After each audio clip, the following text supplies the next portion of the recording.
Hello everyone, today we are going to talk about some writing stuff. Very specifically, we're going to talk about what happens when you rush a story. And I don't mean rush a story in terms of how long it takes you to write it, but more rush a story in, say, a story that takes 300 pages being crammed into 200. Now, the reason we're talking about this is because I recently watched a show where this is the primary problem, and it's just endemic to the entire show. So, left, right, center, it doesn't matter where you look, that's what you're going to see. But we'll get back to that at the end. First, I want to point out that just because a story takes 500 pages doesn't mean it isn't rushed, and just because a story takes 10 pages doesn't mean that it is. Now, as with most things in writing, there's a shorthand for remembering it somewhere. And the one I was taught for this particular one is it should be like a lady's skirt, long enough to cover the subject, but short enough to keep it interesting. And obviously, we all have different opinions on what that means. So, how do you go about identifying a rushed story? Well, typically, that means a story where if you wrote out just the plot points on a piece of paper, it would be a complete story.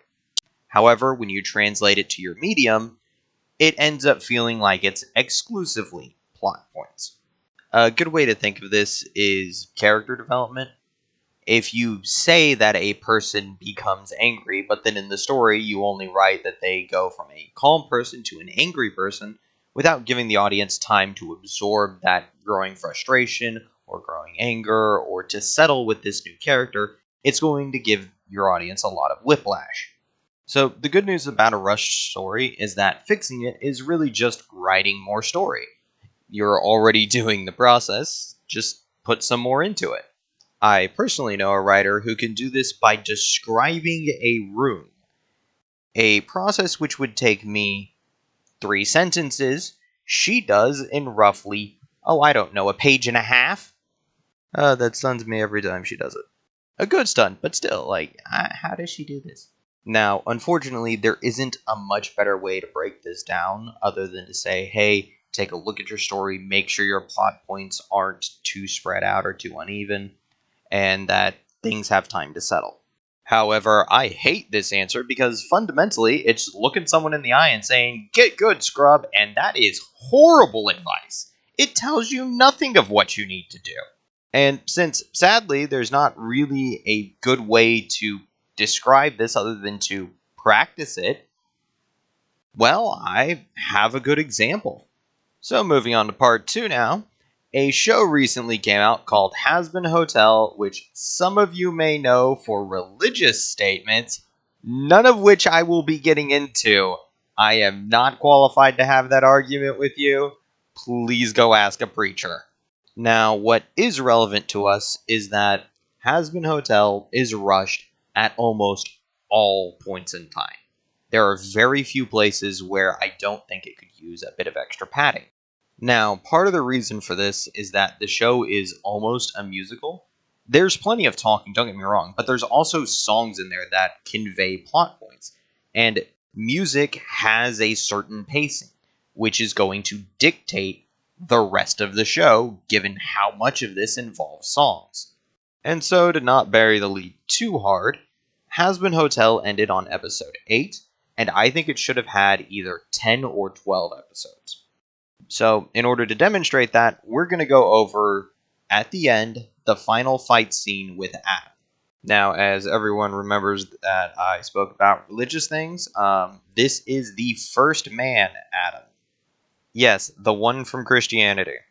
So, skipping over that debate. So at this point in the show, Adam is going to take an army of angels to go kill off a bunch of demons, starting with Charlie Morningstar, Lucifer's daughter, who is the main character of the show. And if you haven't figured it out, she's running a hotel called the Hazbin Hotel. So to quickly go over the plot points, it starts with Adam and his army of angels. He gives them a rallying speech. They attack the hotel. Alistair, who is one of the demons, rigs a shield that Adam will break, and then fight with Alistair, and then beat him, after which Adam will go on a bit of a rampage and kill off Serpentius, one of the other demons, and then get into a fight with Charlie. Adam will win that fight as well, and then Lucifer himself will show up, at which point Adam loses that fight, eventually dying to a third demon named Nifty. Now, this isn't all that happens in that final assault on the hotel, but between Adam's fight scenes and everything else going on, which is 7 of the characters from Team Charlie, all of this, beginning to end, occurs within 10 minutes. And even more egregious, a solid minute and 50 seconds is dedicated to just Adam versus Alistair. And even that fight's a little rushed. So to get into the Adam versus Alistair fight, most of it, I love it. It's wonderfully over the top with Alistair, who has been nothing but just a cackling maniac the entire time, continuing to be a cackling maniac the entire time, right up until he loses. But he loses in 2 hits. No joke, Adam lands 2 hits and almost kills Alistair. A demon who has, under no other circumstances, been so much as moved by anybody else. And on paper, that's fine. But in practice, this fight goes from Alistair dominating Adam to being almost dead in 2 hits and 10 seconds. And that is some fight scene whiplash. And not to say that whiplash is universally bad, but when it's constant, it's a problem. And you'll see here in a minute, because the next up is Sir Pentious. So Pentious is an inventor. He has a blimp and it has a giant death ray. He goes to charge up his death ray to take a shot at Adam to stop him from his next rampage, and then is killed in 1 hit without even firing the death ray. And Pentious dying is supposed to be an extremely emotionally fraught scene, but he dies in such a comically easy way that I couldn't help but sit there and say, he's not actually dead. And for anyone wondering, Adam quite literally turns to a death ray that has been charging up and then blips it out of existence with 1 holy ray. That's it. 1 shot, whole blimp's gone. Poofs out of existence. Again, on paper, Pentious being unable to really do anything to Adam works just fine. Him dying is a noble sacrifice, very important to the plot, and it would work so well if it had time to work. Pentious' death should happen after he fires the death ray. The death ray doesn't really do anything to Adam, and Adam doesn't just blip him out of existence. His blimp should fall out of the sky.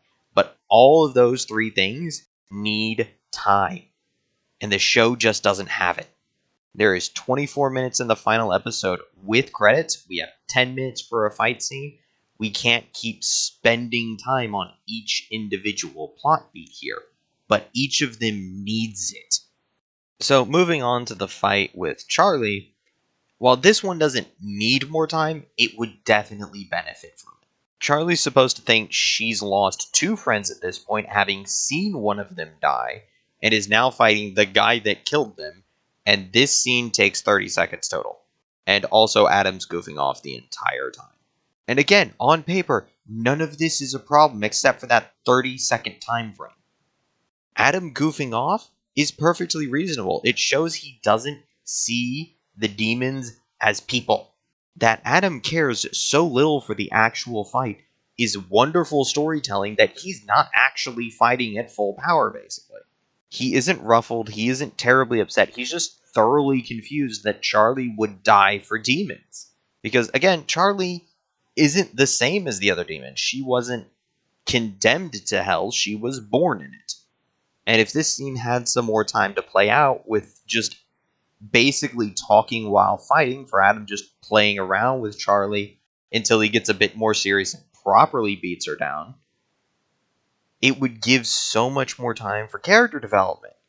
But there's just not time for it. And then we get to the fight with Lucifer, and goof-off syndrome completely flips around. Now it's Adam taking it seriously, and Lucy just completely goofing off. Which is, again, hilarious. And it would benefit from just going on a little longer. If you take any points in these fights, I don't want them to change. I want them to go for a bit longer, to just expand upon what's already there, because they need to do that. Or I just want them to do that. Lucifer goofing off and insulting Adam is the funniest thing. It's genuinely hilarious. He turns into a snake at one point. Just the disrespect. But there's just not time. And it doesn't have to be that way. Just add 2 more episodes. That's all you gotta do. Add 2 more episodes and you can do everything longer and it would work so much better. So, in conclusion, I don't really have a conclusion here. Just commit to your bits. Don't rush through stories. And if someone says that it is a little rushed, find something that's entertaining that you enjoyed writing and just write a bit more of that because that's usually going to help a lot of it. Anyways, I've been droning on for a while. Y'all have a good night.